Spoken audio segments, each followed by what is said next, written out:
Okay, here we are, about a half hour into Twitwell already,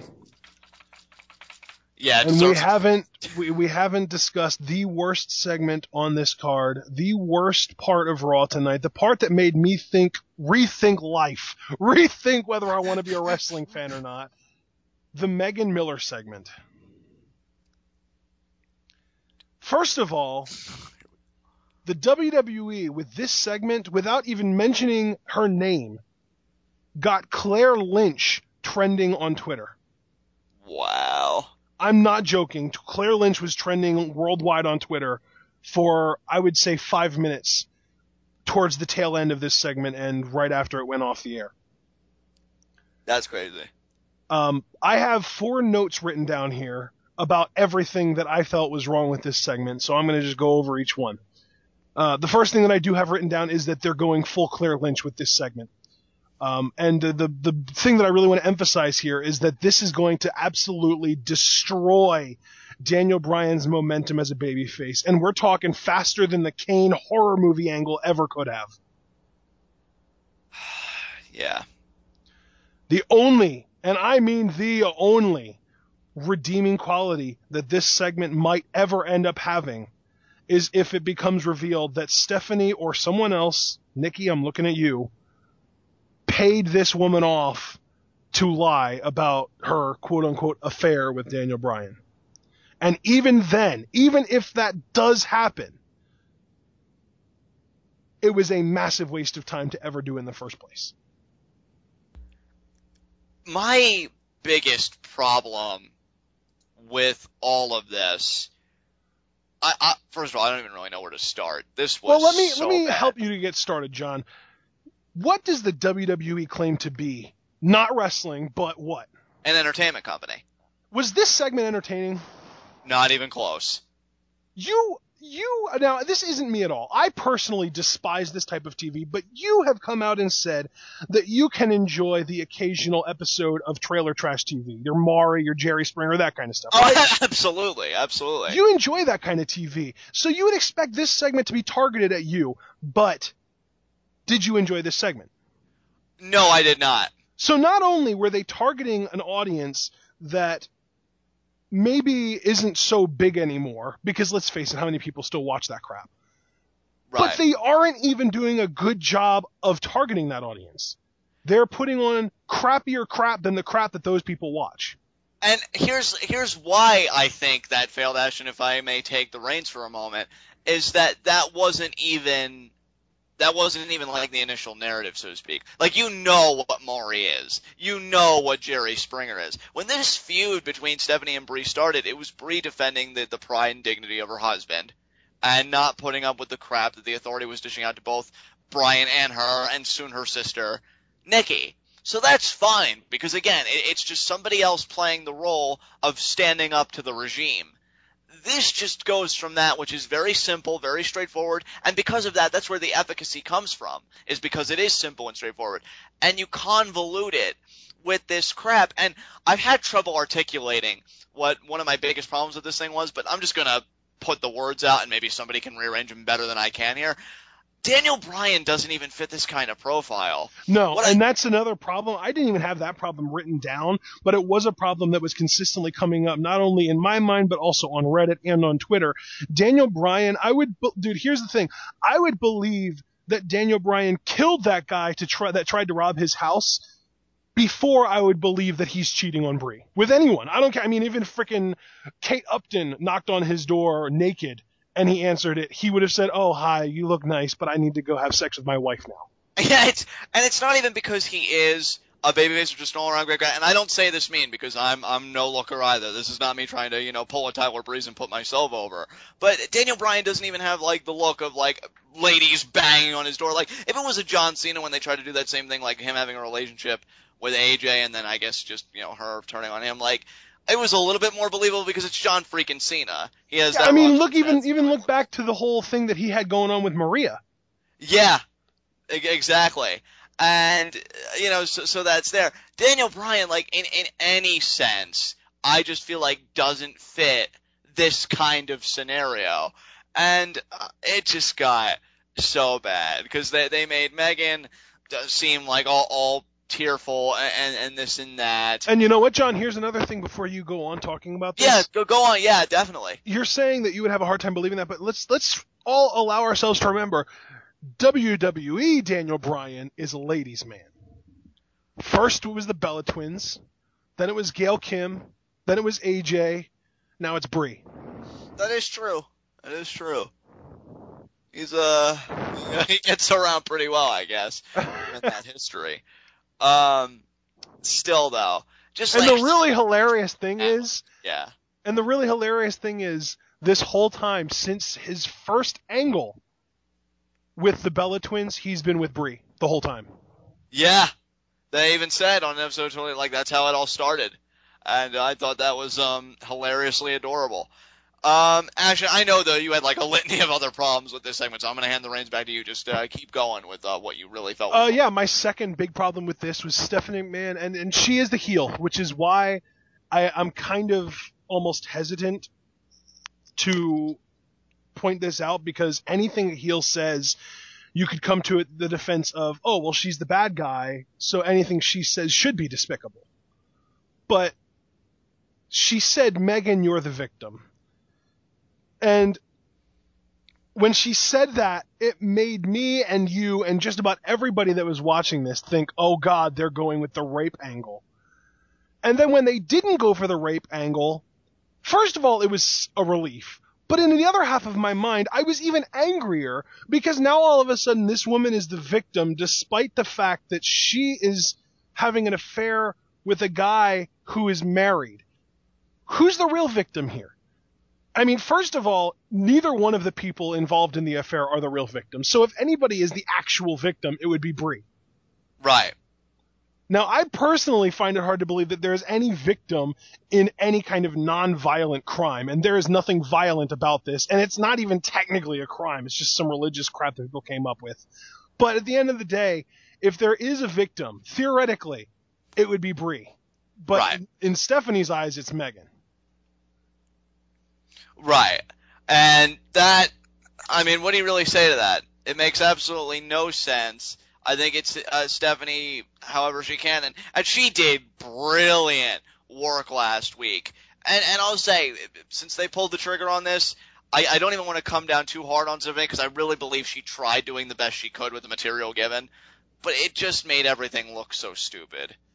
Like, I'm telling you, dude, they should have just stuck with the theme of Brie standing in for her husband against this oppressive authority, and not try and, guys, we have to make it even more personal. No, you don't. It was already personal enough. You were humiliating the woman's sister. You were abusing your power constantly in the direction of her husband and her personal career. Yeah, I was just going to say that. When you said about her sister, I was going to say, and let's not forget that the entire reason behind this is because of her husband, which was personal in the first place. Like, right.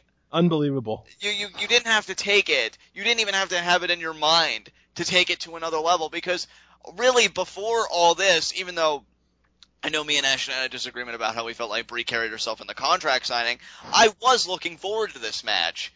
Now, like, my interest took a major hit after this. I just feel like this is so stupid. And then they could have, in my mind, and this is just my opinion, Ashton, I don't know if you'll agree with this, I felt like it still would have been terrible. Don't get me wrong. But I felt like they could have redeemed it somewhat if, because I hate to be like spoilers here, but I am going to fast forward a little bit and say, you know, there does come a point where Brie is arrested because she slaps Megan in response to these revelations. But as she's being carried away, because you could see Megan in the background, instead of looking all distraught and like guilt-ridden, maybe she has a smirk with Stephanie, and Stephanie hands her something, and we find out it's like a payoff or something. Yeah, that would have made this at least somewhat more tolerable, where the whole end game was the point that they just wanted to have Stephanie get Brie arrested. Like, yeah. I can even imagine the writers meeting, like, oh, hey, we need to figure out a way for Stephanie to get even with Brie. Well, what if we had Stephanie literally get even with her by having her get arrested? How would we do that? Well, why don't we do the same thing? Let's just get Brie to slap a fan. Okay, how would we get that done? Oh, I don't know, man. Maybe we get somebody to act like Brian cheated on her with someone. And then we have that like obvious Dumb and Dumber recreation where it's just like, just when I thought you couldn't get any dumber, you say something like this and totally redeem yourself. Yeah, exactly. I just felt like, and again, it probably still would have been a heat of the night for both of us, but had they done that, and you could have Cole played up like, wait a minute. Wait a minute. She was in on it the whole time? That no good and then, just kind of go on, I guess, the Michael Cole equivalent of a JR-esque rant about how they're going to pay for this at SummerSlam or how dashed they are. Well, JBL's just like loving it and he's being like, ha love it, Michael. We defraud people on Monday nights or something like that. We even have a line like that. We rhyme on Mondays. JBL, that was one of the high points. Dude, I'm not even joking when I tell you that was the first time that I smiled throughout this entire Raw. Yeah, I believe it. But, yeah, dude, if they had done that, it would have made Stephanie look so slimy and actually garner probably even more baby sympathy for me for Brie because she was emotionally manipulated and then all for the sake of being carted away in cuffs. Like, that, I think, could have been a brilliant ploy. But instead, they still have Megan looking like, oh, well, she was probably bullied and coerced, which is such a bunch of crap. What exactly do they have to hold over Megan's head? I don't know. To bully, blackmail, coerce, whatever her with. I don't know. But, I mean, she did look like guilty about it, this and that, or maybe it was just a payoff, and maybe they didn't even have anything on her. But at the same time, whether it's like a payoff, this and that, to not even, if it was a payoff, to not even reveal it to be a payoff by her even giving like a mischievous smile or something. Right. And then, if it was coercion, this and that, it brings back to the same question, because she did look really guilty about it, at least from where I was sitting. Well, what was it? What was so bad? What cockamamie thing are you going to come up with to try and sell this to us?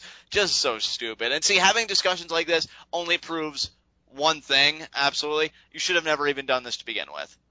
Not even. Because there are so many holes you would have had to cover, so many things you would have had to address. It was stupid. And I'm not even done. And I know you're not even done, so I'm going to hand the reins back to you. Continue. Another problem I had with this was Brie getting directly angry at Megan, which, in my opinion, made Brie's character seem incredibly stupid. Megan wasn't the one who was married to Brie and having sex with somebody else. That was Brian. If Brie was supposed to be angry at anyone here, it was the man that she was married to. Now, granted, Megan isn't some idiot. Obviously, if she's Brian's personal trainer, she knows him and she knows Brie and she knows that they're married. But on that same note, Brian, they made the, what's it called? I don't want to say simultaneous. Oh crap, what word am I trying to think of? The consensus decision to have sex with each other. The mutual? Yeah, but on that same note, Brian was the one with the ring on his finger while he was doing it. Right. Not Megan. Like, if Megan wanted to have sex with Brian and then walk across the street and have sex with some other guy, I mean, there's going to be a lot of social blowback on that, but that's her obligation. Brian is the one with the ring on his finger, so he's the one that Brie should have been mad at. And not only that, Ashton, what kind of made me ticked at Brie a little bit, I don't know if you picked up on this, I don't know if anybody listening picked up on this, but you could even hear Brie asking Megan in the beginning, did Stephanie put you up to this? Like, what did she do to make you do this? Or thing like that line of questioning. Yeah. And yet she still ends up slapping her. I would have gone to that line of questioning, maybe have Megan seem like she breaks down to show that Brie's questioning did get to her. Brie look at Stephanie with like this, just the enraged look that she did end up giving her, and then beat the crap out of her, which, by the way, and this will be a nitpick in the grand scheme of things, Brie, that yes lock looked awful. Oh, it was bad. Stephanie sold the crap out of it, though, didn't she? She did. She really did. She even had the tongue sticking out like she was choking and everything. It was brilliant. I would keep working on it, because I wouldn't mind her trying to hold again at SummerSlam, but make sure you perfect it in training before you do. And please don't botch that knee. If you're going to go for the knee, please just don't screw it up. Oh, I hope she doesn't go for the knee. even if it's just a weird looking shining wizard, just don't botch it. Yeah, because I think it's a nice idea, certainly because Stephanie's using the pedigree, so it does make sense, right. Or as we call it, the Stephagree. Well, and that's another problem. This whole gender identity thing. Apparently, women are only allowed to have a wrestling identity that is identical to their husbands. Apparently, if you get married to a wrestler, your finisher becomes his finisher. I don't know about that. I just think it was more the context of the feud with the personal relationships involved. Like Stephanie, because of these personal relationships, Stephanie being married to Triple H, who has given hell to this Daniel Bryan, of course, she's going to follow suit and use what you called the Stevagree. And then Brie, to show solidarity with Bryan, to show support with her husband, is using the S-Lock. But I could forgive it because of all the relationships intertwined in this feud. But I can see what you're saying at the same time. It just looks so bad, though. Okay, I have one more now. Okay. This is hopefully the last thing that we have to say about this. This is like a Letterman top 10. So coming in at number 1 is the voice of reason on commentary. The one saying that Brie should be angry at Bryan and not at Megan, and the one who actually made sense was the frickin' heel commentator JBL. Yeah. Why is the bad guy the only one that makes sense in this? Meanwhile, Cole and Lawler are saying crap like, you can't blame her for being angry at this woman, when, as I said in my last point, Bryan was the one with the ring on his finger. Right. Yeah. So commentary screws the pooch again on this one, and it involves JBL again. But it's the opposite, though. Like, I have the least problem with JBL. Yeah. It's nuts. JBL to me was like the highlight of commentary tonight, which is completely ironic compared to usual. But yeah, like JBL was my highlight for most of the night, and Lawler got one line in that made me smile and made me just like, yeah, Lawler, you still got it. And Cole was, I don't even remember anything Cole said other than just being obnoxious in this segment and saying, you can't blame her. The fact that JBL was the voice of reason, I have expected him to look over to Cole and be like, you're not being rational, Muggle. We're logical on Monday nights. Yeah, pretty much. This whole thing was just crazy. Atrocious. Atrocious, yeah. I mean, I think you came out and said to me in all caps while watching this is literally the worst thing since Katie Vick. I did. I even remember, yeah. Yeah, I said all kinds of stuff. I said, this is the worst thing since Katie Vick. This is Claire Lynch 2.0. When did they bring Russo back? This is the worst Raw since the Strahan. Not to cut you off, Ashton, but that's another thing that I was thinking. Like, they must have seen the Claire Lynch or heard about it through social media. I have a hard time believing that WWE would have missed that from TNA. And see, my thing is, there's no way Vince did. So it had to be just somebody in the writing team who watches or used to watch TNA, who just thought that they had this brilliant idea because they had blocked the Claire Lynch angle out of their minds, and they thought that it was their own idea because they forgot all about that ever happening.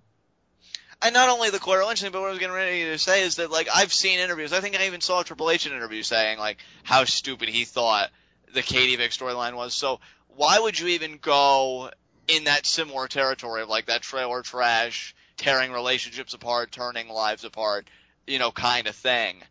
I swear, after tonight, the number one heel in the WWE is the creative team. Yeah, the only time, if I'm really being honest, that I felt like blurring the lines between professional life and personal life worked was the whole Eddie Guerrero-Rey Mysterio storyline involving Dominic. That was the only one I can say that you would be the only person that thinks that worked. Yeah, I enjoyed it. I thoroughly The only thing that worked about that was the actual promos that they cut about it. Like, the whole storyline was incredibly stupid, but we got great promos out of it at least. And great matches out of it as well. I mean, maybe that's why I took the bad taste out of my mouth, and I'm not really expecting either. Even though Stephanie's done great work in the former as far as promos are concerned, you really haven't even gotten anything close to that caliber with this feud. So I think that's the only way that really makes things like this forgivable, if you can deliver on every other front. And these guys, while I've enjoyed their work, you can't really say that they have to that degree. So, okay, that was, ladies and gentlemen, your 55-minute, maybe almost an hour segment of Heat of the Night. I don't even know how long our official Raw review is going to be, because that pretty much was in itself almost a Raw review. It was just about, yeah. So,